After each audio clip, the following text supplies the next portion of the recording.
2025 yılı siber güvenlik tarihinde rekorların kırıldığı yıl olarak tarihe geçti. 2025 Haziran ayında siber güvenlik dünyasını sarsan devasa bir olay yaşandı. Araştırmacılar tek bir sızıntı paketinde 16 milyar. Evet. 16 milyar kullanıcı adı ve şifre tespit etti. En çok etkilenen platformlar ise Apple, Google, Instagram, Telegram, GitHub ve birçok devlet sistemi. İnsan nüfusundan tam olarak 2 kat daha fazla bir sızıntı söz konusu. Özetle hepimiz kendi verilerimizin gizliliğinden sorumluyuz. Peki senin verilerin gerçekten anonim mi? Anonim ve gizlilik arasındaki farkın tam olarak ne olduğunu biliyor musun? Gel bu videoda sana internette nasıl anonim olabileceğini ve kendi verilerini korumak hakkında neler yapabileceğini anlatayım. Videoya geçelim.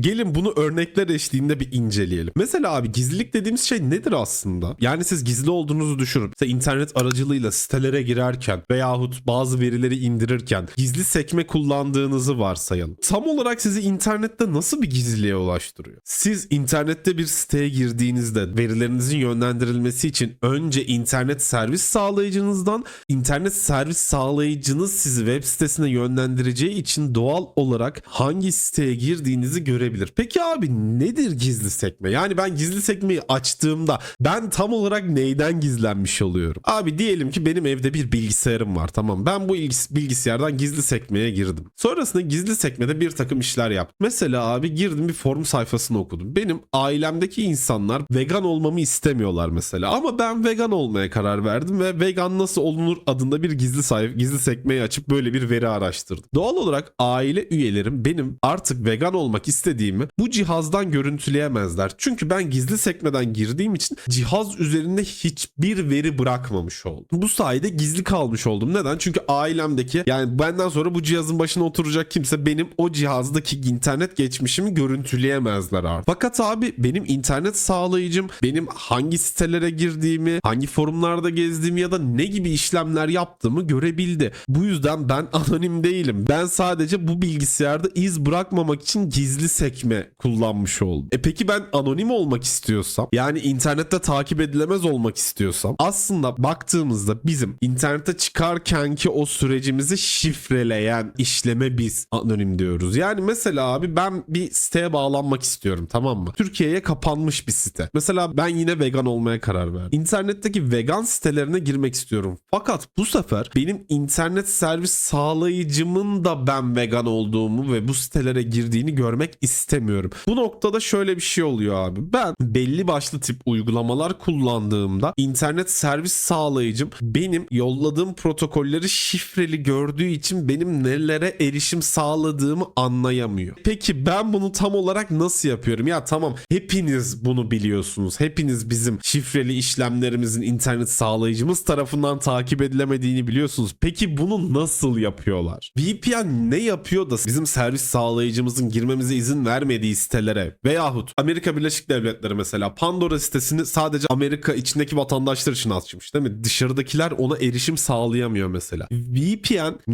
ne yapıyor da abi biz bu sitelere erişebilir hale geliyoruz? Yani bizim için tam olarak neyi hallediyor? Düşünün abi, ben şu anda bilgisayarın başına oturdum ve web sitesine bağlanmak istiyorum. Web sitesine bağlanmak için iletilerim servis sağlayıcısına gidiyor ve servis sağlayıcım beni web sitesine yönlendiriyor abi. Diyor ki Emir bu web sitesine gitmek istiyor. Fakat diyelim ki bu web sitesi engelli. O noktada benim servis sağlayıcım şunu yapıyor. Emir bu web sitesine gidemezsin çünkü burası yasaklı olarak gösteriyor. Ben de diyorum ki tamam abi ben buraya bağlanamıyorum. O zaman VPN abi bu noktada şunu yapıyor. Ben servis sağlayıcıma bu web sitesine gitmek istediğimi değil, mesela yabancı ülkedeki bir sunucuya, mesela Almanya'ya bağlanmak istediğimi söylüyorum. O noktada benim servis sağlayıcım şunu diyor. Abi Emir bize geldi. Abi Emir bizden Almanya'daki sunucuya bağlanmak istedi. Almanya'daki sunucu yasak değil ki. Yani benim servis sağlayıcım Almanya'daki sunucuyu yasaklamamış. Benim servis sağlayıcım buradaki web sitesini yasaklamış abi. Tamam, o zaman benim internet sağlayıcım benim Almanya'daki sunucuya bağlanmama izin verdiği için ben artık buraya bağlandım ve buradaki sunucudan bu web sitesine erişim sağlayabildim. Yani nihayet nihayetinde ben servis sağlayıcımı bu şekilde kandırmış oldum abi. Peki VPN'in bana başka ne gibi yararları var? Yani sadece yasaklı siteleri açmak mıdır abi? Teknik olarak bunu nasıl başarıyor? VPN abi benim için bir tünel açıyor, tamam mı? Ve buradaki bu şifreli VPN tüneli benim burada araştırdığım, kat ettiğim, girdiğim bütün her şeyi şifreliyor verileri. Yani bizim Wireshark gibi programlarda paket toplama denilen bir olayımız var arkadaşlar. Mesela ben aynı lokal ağdaki bir cihazın paketlerini sniffing yöntemiyle toplayabiliyorum. Bu adam internet sağlayıcısına giderken ben bu adamın havadaki paketlerini toplayabiliyorum. Sonrasında kendi cihazımda getirip bunları şifreli bir şekilde kırabiliyorum. Eğer VPN kullanırsam kendi servis sağlayıcım dahil hiçbir hacker arkadaş bu verilerime erişim sağlayamaz. Ha, sağlar ama nasıl sağlar? Şifreli bir şekilde erişim sağlar. Yani evet, eline bir veri geçirir. O veri VPN tüneli tarafından şifreli olduğu için benim verilerime erişmek için önce o şifreleri kırması gerekiyor arkadaşlar. Yani sadece bir yasaklı site aracı değil, aynı zamanda bizim verilerimizin hepsini şifreleyen bir metot. Diyeceksiniz abi tamam, o zaman herkes VPN kullansın. Neden şifrelerimiz çalınıyor? İşte bu noktada arkadaşlar birden fazla yola ayrılabiliyor aslında. Sen kendi bilgisayarından bir internet sitesine girdin abi. VPN'siz bir şekilde ve o internet sitesinde adının Emir olduğunu, bu işleri yaptığını söyledin ve günlere bakıldığında sen bu internet sitesine girerken saat 12 ile 13 arasını kullandın. Devir daim olarak. Bir ay sonra sen VPN kullanmaya başladın. Ama internet sitesine girdiğinde yine adının Emir olduğunu ve belli başlı işlemleri yaptın. Gene giriş saatin 12 ile 13 arasında. Abi bu noktada sen kendini deşifre etmiş oluyorsun. Çünkü bir aşçı düşün. Aşçı her gün gidip mercimek çorbası pişiriyor, tamam mı? Sonrasında 2 yıl sonra o aşçı işten ayrılıyor. Ayrıldığı gün başka bir aşçı geliyor, başvuruyor. O da aynı mercimek çorbasını pişiriyor. Ama o adam maske takıyor. Şimdi sen demez misin?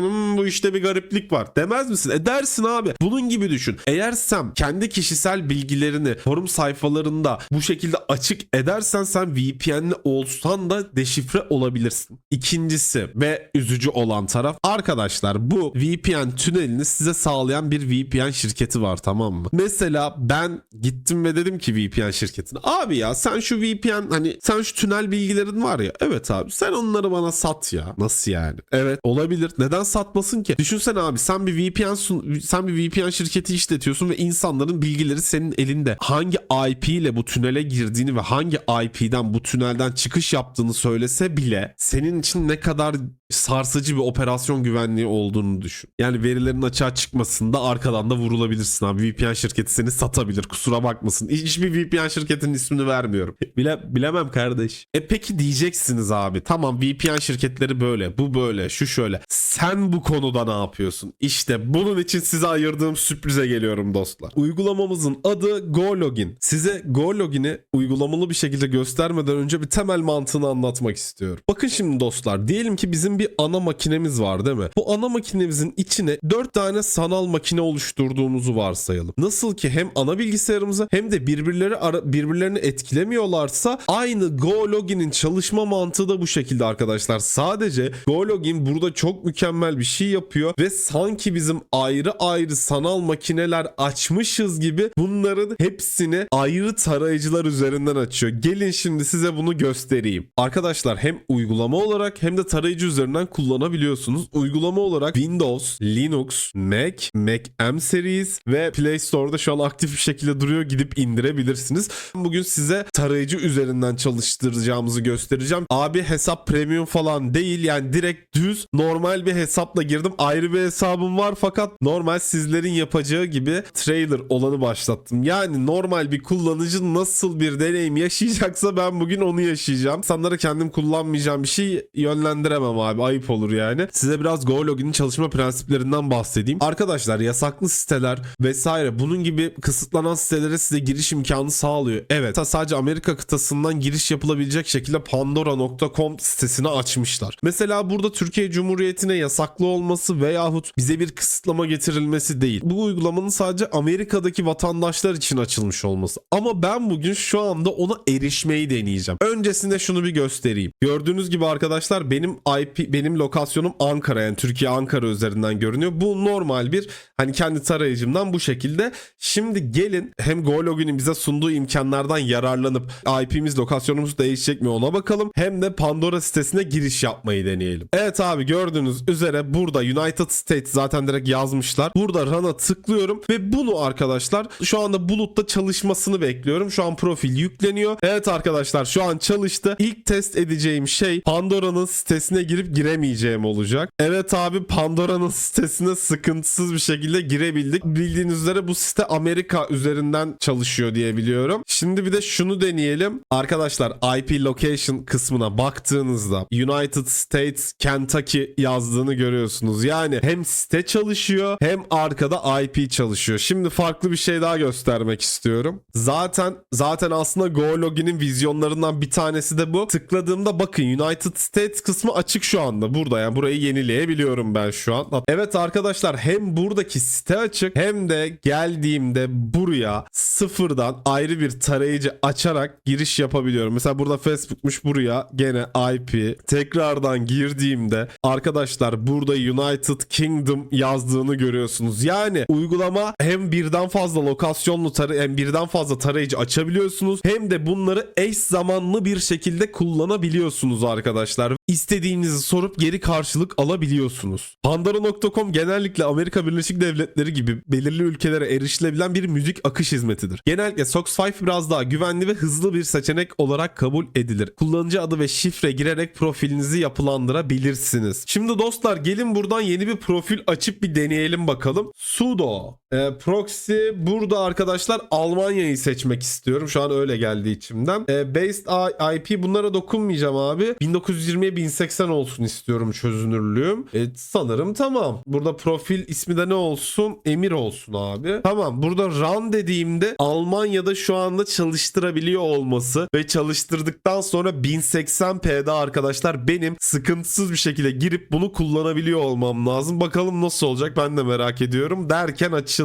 Bakalım. Emir profilinde burada bir tarayıcı açıldığını görüyorsunuz. Şimdi buraya IP location yazalım. Arkadaşlar gördüğünüz gibi Almanya'da sıkıntısız bir şekilde tarayıcı açıp oraya bağlanabildim. Evet arkadaşlar, GoLogin hakkında söylemek istediklerim bu kadar. Eğer beğendiyseniz ve kullanmak isterseniz, eğer beğenip kullanmak istediyseniz hem bana destek olmak için hem de size bıraktığım küçük sürprizi almak için açıklamada bıraktığım linke tıklayıp Sudaemirkeleş 40 koduyla arkadaşlar kaydolabilirsiniz. O zaman videomuza devam edelim. Arkadaşlar, videomu sonlandırmadan önce size bir teşekkür etmek istedim. Çünkü YouTube'dan bana çok güzel geri dönüşler sağladınız. Hepinize çok teşekkür ederim. Umarım kanalımız bir gün gerçekten daha iyi yerlere gelir. Ben kendime inanıyorum ve bana sağladığınız motivasyon için çok teşekkür ederim. Daha fazla vaktinizi çalmadan kapanışa geçelim. Dostlar, işte böyle. Size elimden geldiği kadarıyla gizlilik ve anonimlik arasındaki farkları, VPN'in nasıl bir çalışma mantığı olduğunu vesairesini göstermeye çalıştım. Umarım sizlere yararlı olabilmişimdir arkadaşlar. Siz olun. Eğer internete şifreli bir şekilde çıkmak ya da ayak izi bırakmak istemiyorsanız ona uygun programlar kullanmanızı ve ona uygun destek almanızı tavsiye ediyorum. Videomu izlediğiniz için çok teşekkür ederim. Eğer videoyu beğendiysen beğeni tuşuna basıp abone olmayı unutma. Sevdiklerine yollamayı unutma. Eğer beğenmediysen de dislike atıp bana yorumda yapıcı eleştirilerde bulunabilirsin. Sizleri çok seviyorum. Kendinize çok iyi bakın arkadaşlar. Sonraki videolarda görüşmek üzere. İyi günler.